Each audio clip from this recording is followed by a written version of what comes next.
है जो सारी दुनिया को एक स्वाभिमान अलग जगाने के लिए, देखिए किसान पंजाब की रीढ़ की हड्डी है। ये रीढ़ नहीं रही तो हमारा अस्तित्व खत्म हो जाएगा।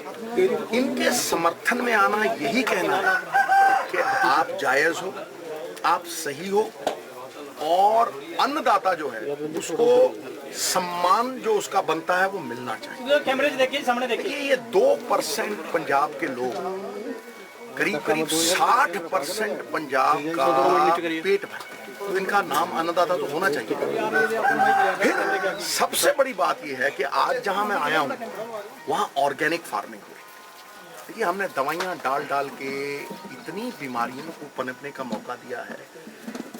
थोड़े पैसों के लालच के लिए हमने बीमारियों को इतना ज्यादा, सामने देखिए, कैमरे से देखिए, बीमारियों को इतना ज्यादा आमंत्रण दिया है। Call trouble and invite trouble and it usually comes. तो वो दूसरी बात है कि जो फार्मर्स यहाँ पे ऑर्गेनिक फार्मिंग कर रहे हैं और ये जो दवाइयाँ हैं उनसे परहेज कर रहे हैं, उनको ज्यादा हौसला अफजाई की जरूरत है। इसलिए मैंने पहले ही पूछा था कि कहाँ है वो जगह जहाँ ऑर्गेनिक फार्मिंग होती है। लास्ट ऑफ ऑल जो सबसे बड़ी बात है कि देखिए 6 रुपए डीजल की कीमत थी 1992 में। जी 1992 में 6 रुपए थी और तब जो कनक की 1 क्विंटल की कीमत थी वो 330 रुपए थी और चोना जिसे हम राइस कहते हैं वो 270 थी। आज डीजल 68 रुपए है, 68 रुपीज। हाँ जी 69.69 आज नीचे कर भाई होने वाला है 70। मतलब इसका मतलब ये है कि करीब 12 गुना बढ़ गया, 12 गुना। और किसान की जो फसल की एमएसपी है वो अगर आज आप देखोगे तो चोना 1500 कुछ बिकता है, कणक 1800 है। इसका मतलब ये 5 गुना बढ़ी है। और डीजल का जो रेट है वो 11 गुना बढ़ गया। और कहते हैं कि डायरेक्टली प्रोपोर्शनल है, जैसे ही पेट्रोल डीजल की कीमत बढ़ती है एसेंशियल कमोडिटीज की कीमत वैसे ही बढ़ती है। तो किसान को उसका हक नहीं मिला, उसकी कॉस्ट ऑफ प्रोडक्शन बढ़ गई और उसको जो एमएसपी थी, अब देखिए मिर्च है, मिर्च है, आलू है, इसकी कोई एमएसपी नहीं। अब जब एमएसपी नहीं तो मैं देखा पंजाबी जी कहते कई ने खेत वाते, मतलब पंजाबी बंदा पंजाबी नहीं बोलता ना, झूठ बोलता।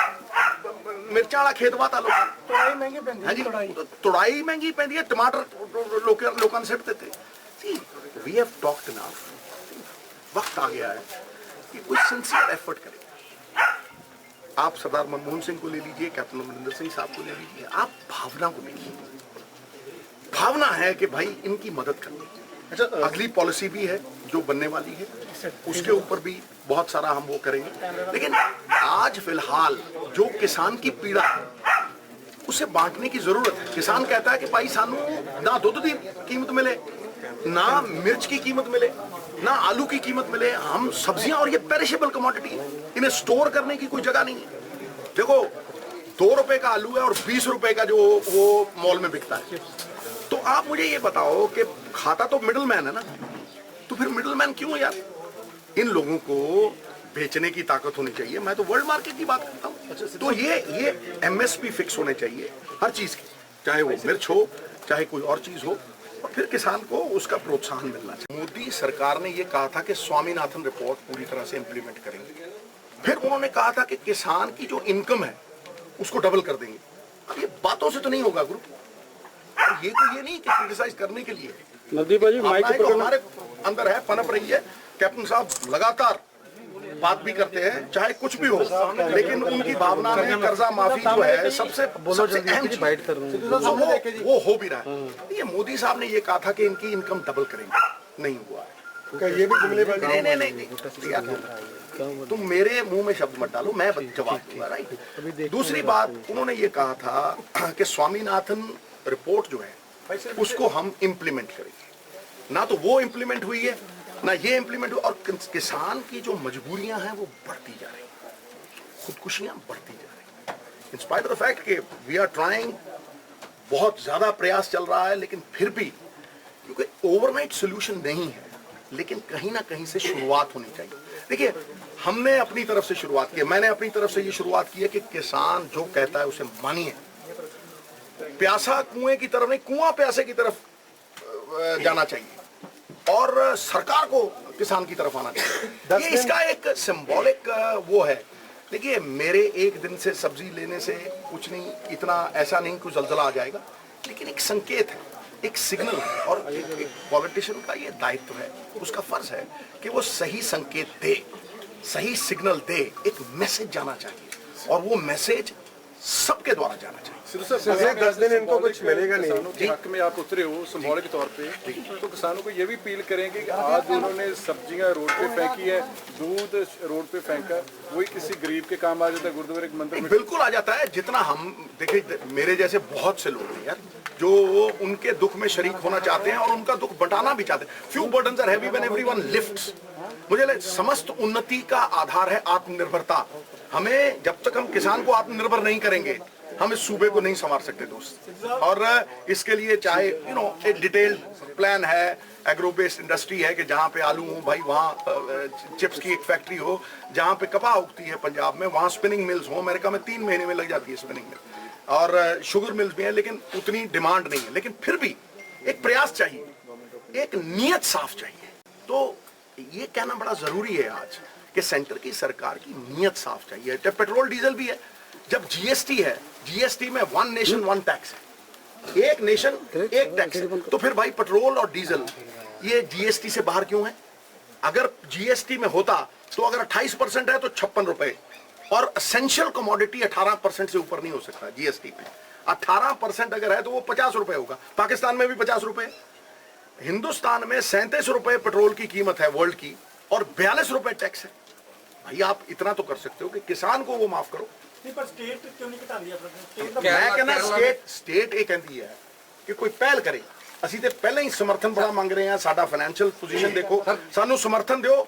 ਅਸੀਂ ਤੁਸੀਂ ਪਹਿਲ ਕਰੋ, ਅਸੀਂ ਤੁਹਾਡੇ ਮਗਰ ਆਵਾਂਗੇ, ਨਾ ਆਵਾਂਗੇ ਤਾਂ ਫਿਰ ਸਿੱਧੂ ਸਾਹਿਬ ਕੈਪਟਨ ਸਾਹਿਬ ਨੇ ਮੈਂ ਆਪ ਦੇਖਿਆ ਕੈਪਟਨ ਸਾਹਿਬ ਨੂੰ ਹਰ ਮੀਟਿੰਗ ਦੇ ਵਿੱਚ ਉਹਨਾਂ ਦੀ ਇਹ ਚਿੰਤਾ ਹੁੰਦੀ ਹੈ ਵੀ ਇਹ ਅਸੀਂ ਸਭ ਦੇ ਪਹਿਲ ਦੇ ਆਧਾਰ ਤੇ। फाइनेंस मिनिस्टर ने कहा कि नहीं कर सकते जीएसटी। गवर्नमेंट ਤਾਂ ਕਰੀ ਸਕਦੀ, ਤੁਸੀਂ ਤਾਂ सर केरला च होया, ਮੇਰੀ ਇੱਕ ਗੱਲ ਨੂੰ ਸੁਣੋ, ਅਸੀਂ ਤੇ ਲੰਗਰ ਤੇ ਵੀ ਮਾਫ ਕਰਤੀ, ਤੇ ਜਿਹੜੇ ਲਾਉਣ ਵਾਲੇ ਆ ਉਹਨਾਂ ਨੇ ਮਾਫ ਕਰਤੀ। ਅਸੀਂ ਤਾਂ ਕਰਜ਼ਾ ਵੀ ਮਾਫ ਕਰ ਰਹੇ ਹਾਂ। ਕੇਰਲਾ ਚ ਹੋਇਆ। ਇੱਕ ਮਿੰਟ ਯਾਰ, ਅਸੀਂ ਕਰਜ਼ਾ ਮਾਫ ਕੀਤਾ। ਇਹਨਾਂ ਦੀ ਪਿਛਲੀ ਬੀਜੇਪੀ ਦੀ ਅਲਾਈਅੰਸ ਦੀ ਸਰਕਾਰ ਤੇ ਕੋਈ ਇੱਥੇ ਯਾਰ ਕੋਈ ਆਪਾਂ ਉਹ ਰਾਜਨੀਤੀ ਨਹੀਂ ਕਰ ਰਹੇ। ਪਰ ਤੁਸੀਂ ਮੈਨੂੰ ਦੱਸ ਕਿ ਉਦੋਂ ਸੁੱਤੇ ਪਏ ਸੀ 8000 ਤੋਂ ਵੱਧ ਕਿਸਾਨਾਂ ਨੇ ਖੁਦਕੁਸ਼ੀ ਕੀਤੀ ਹੋਊ। ਸਰ ਕੇਰਲਾ ਚ ਉਦੋਂ ਨਾ ਇਹ ਕਰਤਾ ਦਿੰਦੇ, ਗੱਲ ਨੂੰ ਸਮਝ ਲਓ। ਸੋ ਅਖੀਰ ਦੇ ਵਿੱਚ ਉਂਗਲੀਆਂ ਕਟਾ ਕੇ ਸ਼ਹੀਦਾਂ ਚ ਆਉਣ ਨਾਲੋਂ ਕੋਈ ਬੰਦਾ ਨੀਅਤ ਦੇ ਨਾਲ ਔਰ ਨੀਤੀ ਦੇ ਨਾਲ ਉਹ ਕਰੇ। ਤੇ ਸਰ ਕੇਰਲਾ ਚ ਸਟੇਟ ਨੇ ਘਟ ਕੀਤਾ ਆਪਣਾ, ਉੱਥੇ ਡੀਜ਼ਲ ਦਾ ਰੇਟ ਘਟਿਆ, 10 ਰੁਪਏ ਘਟਿਆ। ਉਹਦੇ ਆਪਾਂ ਨਹੀਂ, ਅਸੀਂ ਦੇਖੋ ਮੇਰੀ ਗੱਲ ਨੂੰ ਸੁਣੋ, ਕਿਸਾਨ ਕੋਈ ਵੀ ਮੈਮੋਰੈਂਡਮ ਦੇਣ, ਕੋਈ ਵੀ ਗੱਲ, ਉਹਦੇ ਬਿਨਾਂ ਹੀ ਅਸੀਂ ਇਹਨਾਂ ਦੇ ਦੁੱਖ 'ਚ ਪੂਰੀ ਤਰ੍ਹਾਂ ਸ਼ਰੀਕ ਹਾਂ ਔਰ ਇਹਨਾਂ ਦਾ ਸਮਰਥਨ ਕਰਦੇ ਹਾਂ ਹਰ ਤਰੀਕੇ ਨਾਲ। ਔਰ ਮੈਂ ਅੱਜ ਅਗਰ ਇੱਥੇ ਆਇਆ ਤੇ ਆਪਣੀ ਵਿਲ ਦੇ ਨਾਲ आया। क्या क्या खरीदा आपने ये बताएं और कितने पैसे खर्च किए? देखो मेरी एक बात सुनो, ना तो मुझे ये भाव पता थे, मेरी घरवाली तो बार्गेनिंग करती है भाई, और जो बंदा जो जाता है वो तो पूरी बार्गेनिंग करती है, जी फलाना। लेकिन यहाँ पे वो बार्गेनिंग वाली बात, मैं जी भाजी जी ਤੁਹਾਡੀ सब्जी खराब होती है, जी पेरिशेबल है, वो तो अच्छा तुम एक किसान के आप ये देखिए उसके ईमान के ऊपर लोग कई बार शक कर जाते। ਉਹਦਾ ईमान देखो, मैं ਉਹਨੂੰ 2000 ਦਿੱਤੇ, ਕੋਈ ਟੁੱਟੇ ਪੈਸੇ ਦਿੱਤੇ, ਟੁੱਟੇ ਜਿਹੜਾ 500 ਦੇ ਨੋਟ ਤੋਂ ਚਲੇ ਗਏ। ਕਿੱਥੇ ਛੋਟਾ ਵੀ ਕਿੱਥੇ ਕਹਿੰਦਾ ਸਰ 500 ਦੇ ਜਦ 2 ਨੋਟ ਵੱਧ ਆ ਗਏ ਵਾਪਸ। देखो शायद मेरे पैसे भी हक लाल के हैं। कोई बटुआ भी गिर जाता है ना तो ला के दे देता है, लाओ जी बाजी। सर आपने जीएसटी की बात की है, लंगर में जीएसटी, सर जीएसटी की बात की, लंगर में जीएसटी वे ऑफ करने के कहीं ना कहीं अभी संकेत आया। सिमरत बादल ने कहा कि मेरी ਜਿਹੜੀ ਕੋਸ਼ਿਸ਼ ਹੈ ਰੈਗੂਲਰ ਕਨਵਰਸੇਸ਼ਨ ਕਰ ਰਹੀ ਸੀ, ਜੋ ਸਾਰਾ ਕੰਮ ਆ ਗਿਆ। ਉਹਨੂੰ ਇਹ ਕਹੋ ਕਿ ਕਿਹਾ ਹੀ ਹੈ ਕੀਤਾ ਕੀ ਹੈ।